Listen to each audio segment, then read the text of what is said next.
Olá, meus queridos alunos, espero que vocês estejam todos bem na medida do possível. Na aula de hoje, a gente vai fazer uma revisão sobre dízimas periódicas, tudo bem? Vocês sabiam que o conjunto dos números racionais, ele é um conjunto dos números que podem ser expressos em forma de uma divisão, tendo como divisor qualquer número real diferente de zero.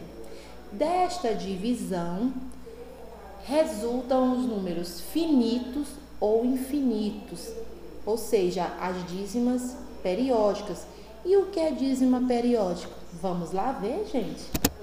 Bem, gente, a dízima periódica, elas são o quê? Elas são representações numéricas, tanto decimais quanto fracionárias, onde existe, uma sequência infinita de números que se repetem indefinidamente. Vocês estão lembrando? Olha só, eu trouxe 3 exemplos aqui para vocês analisarem. Bem, na matemática, muitas vezes é útil representar números racionais, né, gente? Que eles podem ser expressos por meio de frações, na forma decimal, né? Então, como é que a gente pode expressar esses números na forma decimal? É simples. É só vocês fazerem o quê? Vocês dividirem numerador por denominador e a gente vai encontrar esse número decimal. Vamos fazer aqui esses 3 exemplozinhos que eu trouxe para vocês, tá bom? Olha só, nós temos essa fração aqui, ó, 9/20. Como é que a gente vai resultar nesse número decimal 0,45? É da maneira que eu expliquei para vocês. Vocês irão apenas pegar 9, ó, e dividir por 20. Olha só aqui. 9 eu posso dividir por 20? Não, eu vou colocar 0 no meu quociente, uma vírgula, e acrescento 0 no meu dividendo. Então, 90 dividido por 20 vai sobrar o quê? Vai dar o quê? 4 no meu quociente. 4 vezes 20, 80. Então, 90 menos 80, eu vou ter 10. Olha só aqui. 10 eu posso dividir por 20? Não, acrescento um 0 aqui no meu resto, né? E vou colocar o quê? 100 dividido por 20 vai dar 5 no quociente, que vai ser o quê? 5 vezes 20 dá 100. 100 menos 100, olha. Eita, que 0. Não, repara a letra da professora. Vai dar o quê? 0 no meu quociente. Então, a minha fração 9/20, o que ela vai resultar? Vai resultar no número decimal 0,45, tá bom?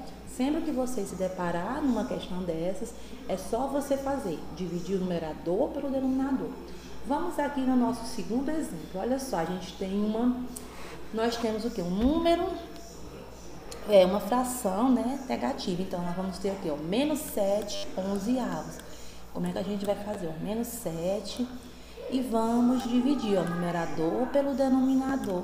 Gente, não reparem aqui, tá bom? Então, menos 7 dividido por 11, eu não posso dividir, né? Então, o que eu vou fazer? Eu acrescento 0 no meu quociente com a vírgula e 0 no meu dividendo. Então, 70 dividido por 11 vai ser o quê? 6, 6 vezes 11, 66, menos 70, né, vai sobrar o quê? Menos 4, né?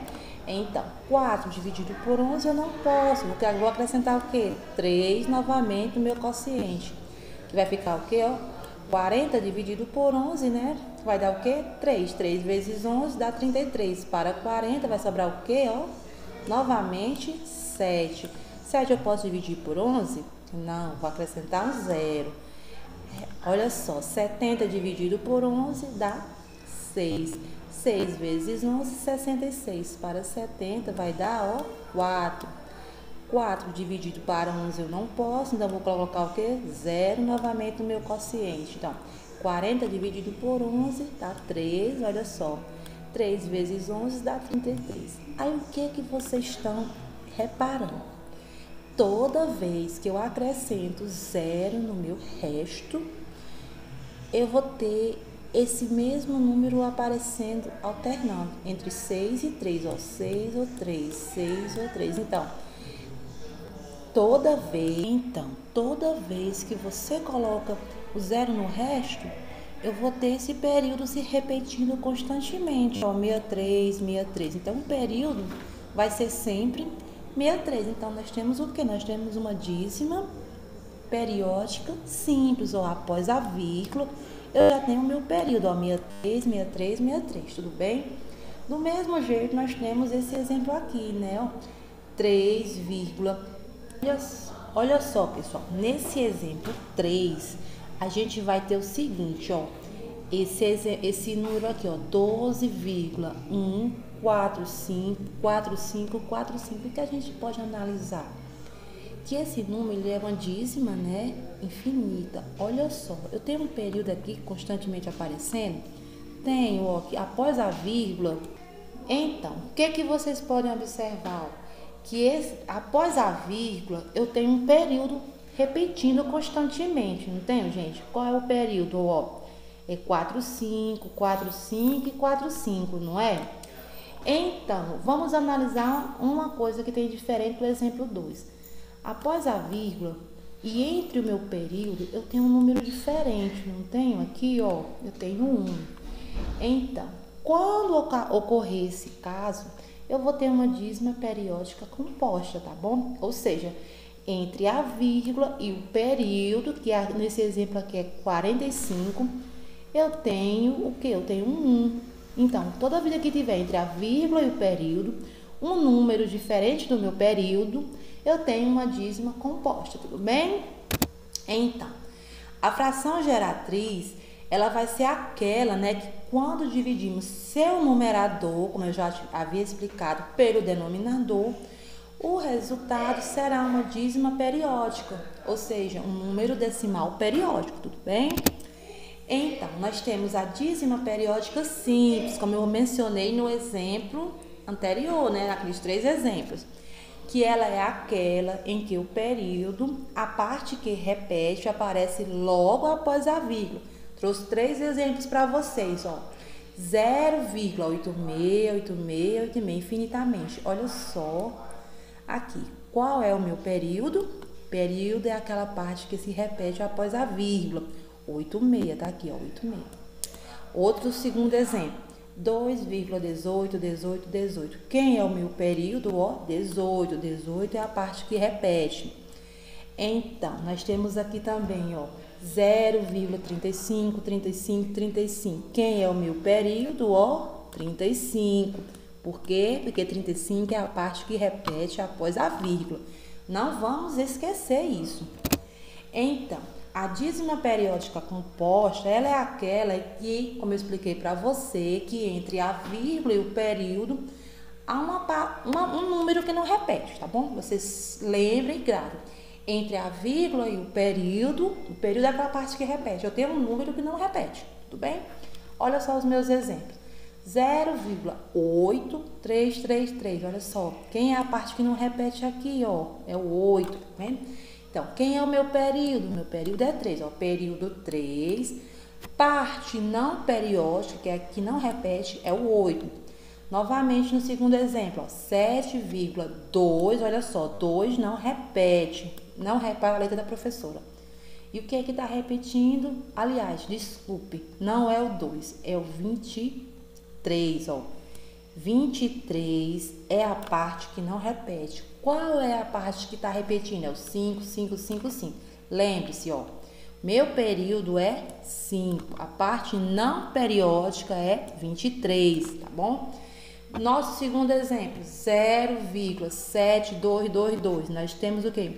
O meu período, que é a parte que repete, é o 2. Qual é a parte não periódica? 7.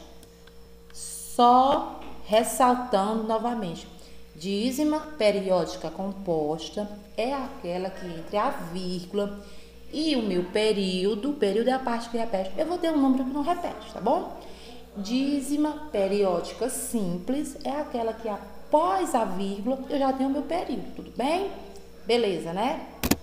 Então, trouxe mais exemplos para vocês ficarem craque e para vocês saberem como vocês vão fazer essa abreviação, para não ficar uma forma assim infinita. Olha só, exemplo 1, 0,888. Nós temos o quê? Uma dízima periódica simples. Como é que a gente faz essa abreviação. A gente pode fazer que a gente se subentende. 0,8, eu coloco um tracinho aqui acima do 8. Eu já vou entender que eu vou ter um período infinito. Segundo exemplo, 2,18, 18, 18. Se eu colocar 2,18, um tracinho acima, eu vou entender que eu tenho um período infinito. Dízima periódica composta. Vamos prestar atenção, olha aqui no terceiro exemplo. 0,7, ó. 7 não repete e o meu período é 2, que é a parte que repete. Então, eu vou botar o como abreviado. 0,72. O tracinho é sempre acima do número que está repetindo, o número periódico, tá bom? Que a gente já vai entender que a abreviação é o que? É o 2. Exemplo 4, 0,5, 21, 21, 21. Como é que eu faço a abreviação? 0,5, 21 com o tracinho acima, que eu vou entender que a minha parte periódica é a que repete. Bem, gente, eu espero que vocês tenham compreendido que a gente, nesse primeiro momento, fez essa revisão da dízima periódica simples e composta, né? Trouxe alguns exemplos. Se vocês não compreenderam, eu peço que vocês voltem novamente à aula para poder sanar alguma dúvida. E vamos lá fazer os exercícios que eu vou propor para agora, tá bom? Obrigadão e até a próxima!